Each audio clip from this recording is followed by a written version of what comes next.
সংসারের কাজ যেন কিছুতেই শেষ হতে চায় না। সে আসরের নামাজ শেষ করে কিচেন রুমে আসলাম আর রাতে 10:30টায় রান্না খাওয়া দাওয়া সমস্ত কাজ শেষ করলাম। তারপরে কিন্তু কাজ থেকেই যায়, ঘুমানোর আগ পর্যন্ত কিন্তু এভাবেই কাজ করা হয়। তো এখানে সুজির গরম গরম ফুলকো তেলের পিঠা বানিয়ে নিলাম। আসলে নাস্তা বানাতে কিন্তু আমার বেশ ভালোই লাগে, খারাপ লাগে না, মন খারাপও হয় না। তবে রান্না করতে যত ঝামেলা, রান্না করতে কিন্তু অনেকটাই ঝামেলা মনে হয়। আসসালামু আলাইকুম, কেমন আছেন সবাই? আশা করছি সবাই অনেক বেশি ভালো আছেন। আলহামদুলিল্লাহ, আমরা আল্লাহ তাআলার অশেষ রহমতে ভালো আছি।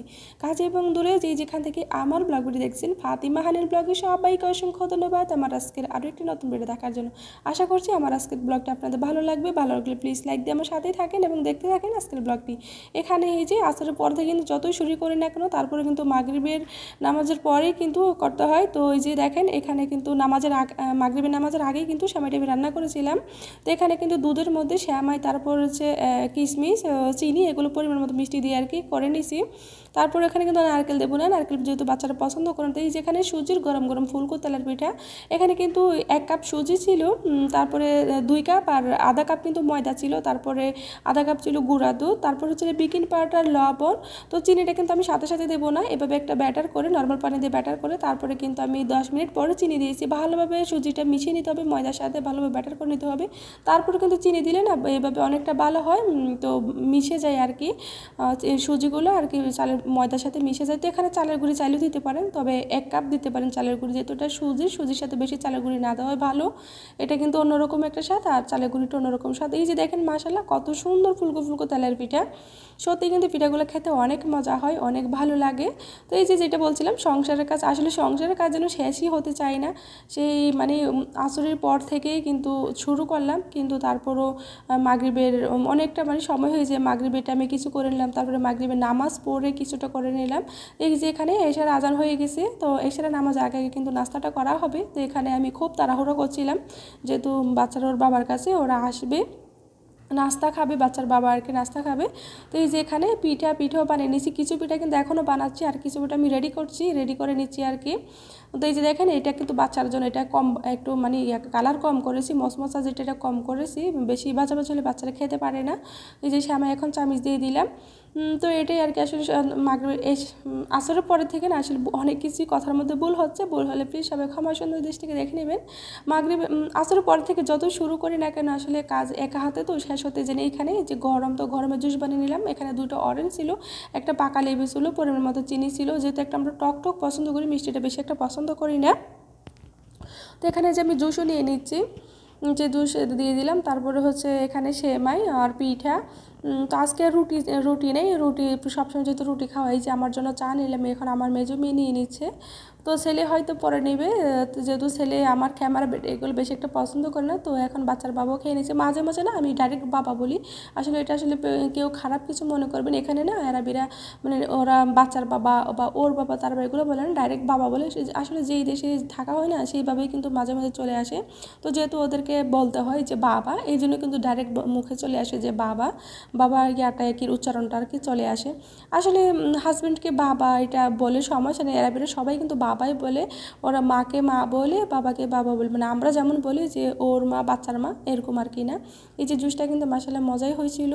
আর এখন তো অনেক গরম, দেখা হলো যে বাচ্চারা বাসায় যত জুস বানিয়ে দিই, বাইরে থেকে কিন্তু তারপরে জুস নিয়ে আসতে হয়।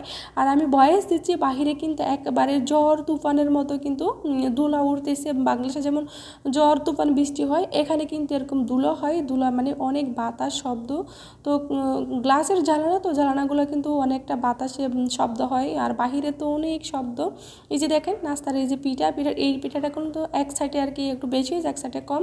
তো যেগুলো একটু বেশি ভাজা ভাজা করেছি এগুলো কিন্তু আমাদের জন্য, আর যেগুলো কম ভাজা এগুলো বাচ্চাদের জন্য। বাচ্চারা যেহেতু বেশি ভাজা খেতে পারেন। তো এখন আমি চা দিয়ে নাস্তা করে নেব। আর কেউ আমাকে স্প্যাম কমেন্ট করবেন না, আমার ভিডিও নিচে কেউ এসে বলবে না বন্ধু হলাম, সাবস্ক্রাইব করে দিয়ে গেলাম, পাশে আছি, পাশে থাকবো সংখ্যা দিয়ে, কতবার বলবো এগুলো করবেন না। তারপর কথা, আসলে একটা চ্যানেলের পিছনে অনেক কষ্ট করতে হয়। যদিও আমরা প্রথমে এখানে শখ করে আসি, পরে কিন্তু কষ্ট ঠেলে আর শখটা থাকে না। তারপরে কিন্তু এই যে পরে কিন্তু আর অন্যরকম একটা ধারণা আসে, যেহেতু কষ্টই করব। তো সবাই কিন্তু বলে যে শখ করে আসছি, শখ করে। তাই আসলে এত কষ্ট কেউ শখ করে না। এখানে কিন্তু আমরা যারা ভিডিও দিই সবাই জানি যে কতটা কষ্ট হয় এখানে। তো কেউ স্প্যাম কমেন্ট করবেন না, কেউ কারো ক্ষতি করবে না, আমরা চাই সবাই একসাথে এগিয়ে যেতে। জানি না এখানে সফলতা হবে কি না, আসবে কি না, তবে যেহেতু কষ্ট হয় চেষ্টা তো অবশ্যই করতে পারি, তাই নিয়ে যেখানে প্লেট বাটিগুলো ধুয়ে নিলাম। খাওয়া দাওয়ার পরে কিন্তু প্লেট বাটি অনেক থাকে, তবে একটু একটু করে দেখানো হয়, ক্যামেরার সামনে এত কিছু নিয়ে আসা হয় না। তো যেখানে খাসির মাংস ক্লিন করে আর কি আমি একটা চালনে উঠে রাখছি যাতে রক্ত পানিগুলো নিচে পড়ে যায়। যেখানে খাসির মাংস আমি রান্না করে নিয়েছি, ওই মশলাগুলো কিন্তু সবসময় বরাবরই আমি শিলপাটায় বেটে কিন্তু করি। তো আজকে আমি ব্ল্যান্ড করে নিয়েছি, ব্ল্যান্ডও করি মাঝে মাঝে, শিলপাটায় বেটেও নিই। তো এখানে কিন্তু একটা মিক্স মশলা দিয়েছি, তারপরে আমি আগে থেকে আধা ঘন্টা ম্যারিনেট করে নিয়েছিলাম মাংসটা, লবণ, মিক্স মশলা, তারপর হচ্ছে দইনা, জিরা, মিষ্টি জিরা, আদা, রসুন, পেঁয়াজ, এগুলো কিন্তু আমি একসাথে মিক্স করে নিয়েছি, মানে ব্ল্যান্ড করে নিয়েছি। এভাবে অনেকটা গ্রান হয়, বেশি মজা হয়।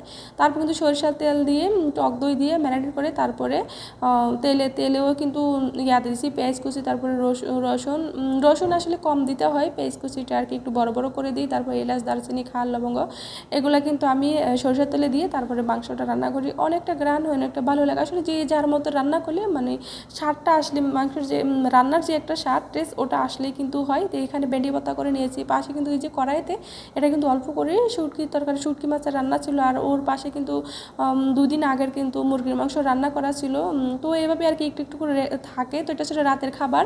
তো রাতের খাবারটা আসলে যত কম খাওয়া হয় ততই কিন্তু ভালো। রাতে এখানে আমরা ভাত খুবই কম খাই। তো আমার বাচ্চাও কিন্তু খাচ্ছে, ওই পাশে ছেলে, যেহেতু ছেলে এগুলো ক্যামেরা পছন্দ করে না, তো ও কিন্তু খুব কম খায়। আর মেজে মতো একদমই খেতে চায় না রাতে, আর বাচ্চার বাবা কিন্তু আগে খেয়ে নিয়েছে। তো এই যে একটু একটু করে মেয়ে আর কি মাংস খাচ্ছে, আর এই যে মাংস রান্না আর কি হাঁড়িটা নিয়েই বসে গেছি। এই যে দেখেন, মাশাআল্লাহ, দেখেন কত সুন্দর একটা কালার আসছে। তো রাতে আসলে ভাত কম খাওয়াই ভালো, যেহেতু আমি সারা রাত ঘুমাই না, তো আমার একটু তারপর বেশি খেতে চাই না। রাতে ঘুমালে তো আরও কম খেতে হবে। আর অনেক সময় তো আগে কিন্তু আমি খেতামই না, যখন আমার বাচ্চা ছিল তখন কিন্তু রাতে আমি ভাতই খেতাম না। ভাত আর কি খেলে সমস্যা হয়, অনেকটা ক্ষতি হয়। আর এরপরে কিন্তু ভিডিও যেটা ছিল এটা সকাল কিন্তু 6টা ছিল, কিন্তু মনে হচ্ছে এই যে সকাল 6টা ছিল, মনে হচ্ছে 7টা। আজকের ব্লগটি এখানে শেষ করলাম। সবাই ভালো, তুমি সুস্থ, আল্লাহ হাফিজ, আসসালামু আলাইকুম।